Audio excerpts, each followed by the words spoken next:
Mesdames et messieurs membres du jury, mesdames et messieurs membres de Juristes Jeunes, mesdames et messieurs membres du public, un consacré peut-il être un sacré con? Et oui, ce sujet, avant même d'entendre la fin, je l'avais déjà perçu, car il me replongeait dans ma plus tendre enfance, lorsque je faisais cette blague à l'école.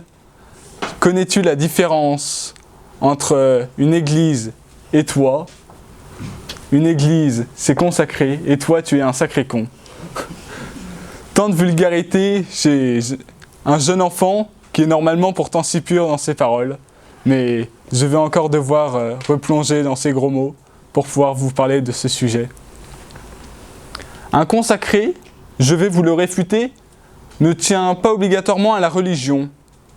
Et pour preuve, Nietzsche, qui s'est évertué toute sa vie, il a consacré sa vie à prouver que Dieu n'existait pas. Comment peut-on encore dire alors que le consacré est obligatoirement religieux? Je vous l'accorde, une notion spirituelle se cache derrière, mais faisons cette distinction entre le religieux et le spirituel. Un consacré, pour moi, c'est toute une notion. Ce sont des personnes, alors que des sacrés cons, ce sont des connaissances lointaines, car je ne pense pas en connaître. Je ne fréquente que des personnes correctes.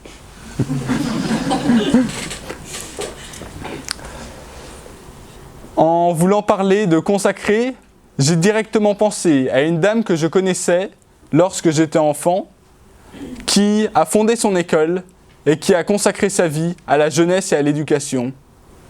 On peut me dire, oui, mais c'est pas parce que tu la connais que cette personne n'est pas sacrément idiote. Et je vais vous dire que, si on en croit ses diplômes, un doctorat de philosophie et un doctorat de français, je pense que, en lettres classiques évidemment, je pense que cette personne ne peut pas être assimilée à une dame idiote. Et elle a pourtant consacré sa vie à l'éducation. Elle a monté une école en race campagne pour permettre l'accès à l'éducation à des personnes qui ne pouvaient pas se déplacer. C'était de ça il y a quelques années, quand l'éducation n'était pas encore développée de partout. Et oui, certains se consacrent à prouver que Dieu n'existe pas, d'autres consacrent leur vie à prouver que la jeunesse peut être éduquée, quel que soit l'endroit où elle vit, quel que soit le milieu social dont elle est issue. D'autres se consacrent à sauver la France. Je pense par exemple à Napoléon ou à Charles de Gaulle. Visiblement, mon professeur de droit constitutionnel n'est pas là, sinon il aurait applaudi en entendant ce nom de Charles de Gaulle. Et oui, je pense qu'il a consacré sa vie à la Ve République. Il a fait tout un tas de réformes pour permettre de sauver cette France qu'il pensait en déclin. Il a consacré sa vie pour un drapeau, une langue, un peuple. Il a voulu développer cette Ve République à partir de 1958, si je ne me trompe. Et pour revenir à ces personnes consacrées, je pense tout particulièrement aux pères ou aux mères de famille qui consacrent leur vie, leur journée à leurs enfants, à leur famille. Peut-on dire comme ça, subitement, que ces personnes sont sacrément connes? Non, je ne pense pas. Je crois encore à la bienveillance des parents envers leurs enfants. Peut-on dire que les infirmières, qui sont pourtant des personnes consacrées à la santé de tous, à la santé d'un peuple, peut-on dire que ces personnes sont sacrément connes? Non, je ne le pense pas également. Ces personnes ont fait des études. On peut être con et faire des études, hein. J'en suis tout à fait conscient. Mais des études pour la passion, je ne pense pas que nous puissions arriver là. Je pense également à toutes ces personnes qui tiennent un métier dans lequel ils se consacrent jusqu'à pouvoir donner leur vie. Ce sont par exemple les pompiers, les militaires, les policiers, les gendarmes, qui eux consacrent leur vie et qui vont même consacrer leur famille parfois pour un objectif qui les dépasse. Car oui, la consécration, c'est vouloir offrir sa vie à quelque chose de plus grand que soi. Ce plus grand peut venir d'une intuition divine, si l'on croit en Dieu, ce qui est le cas parfois pour des prêtres, des pasteurs, des religieux. Ils vont consacrer leur vie pour une cause qui les dépasse. Mais il y a également des personnes qui vont consacrer leur vie pour une cause qu'ils pensent être juste et qu'ils vont vouloir défendre jusqu'au bout.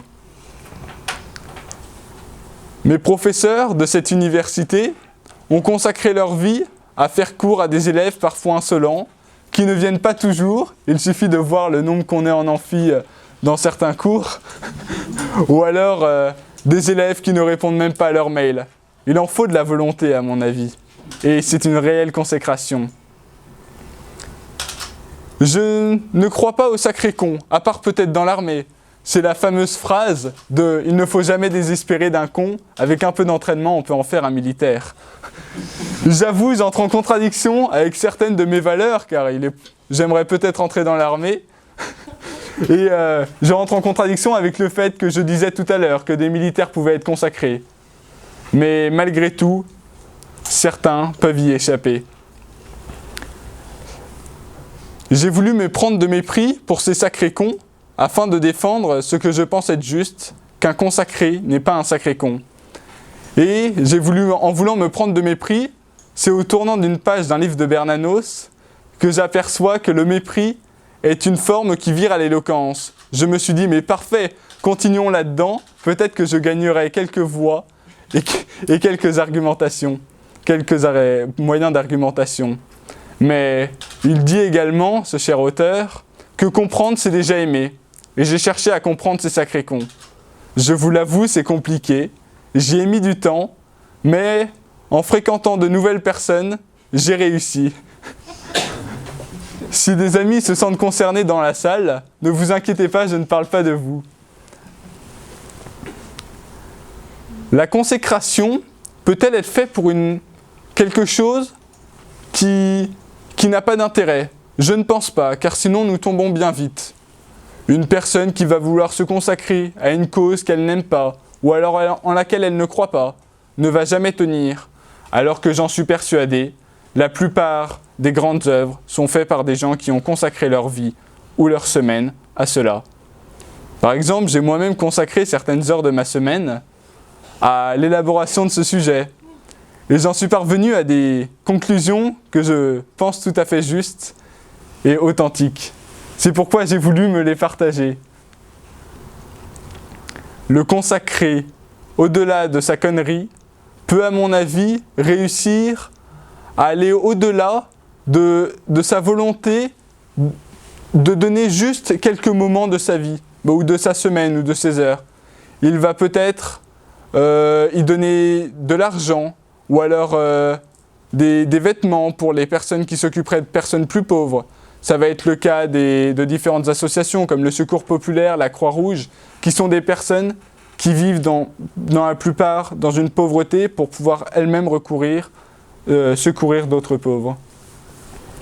Je crois en cette situation dans laquelle l'homme consacré a réfléchi et a voulu abandonner sa vie à une cause qui le dépasse. Et n'est-elle pas là la plus grande preuve d'intelligence que d'offrir sa vie pour une cause qui nous dépasse totalement?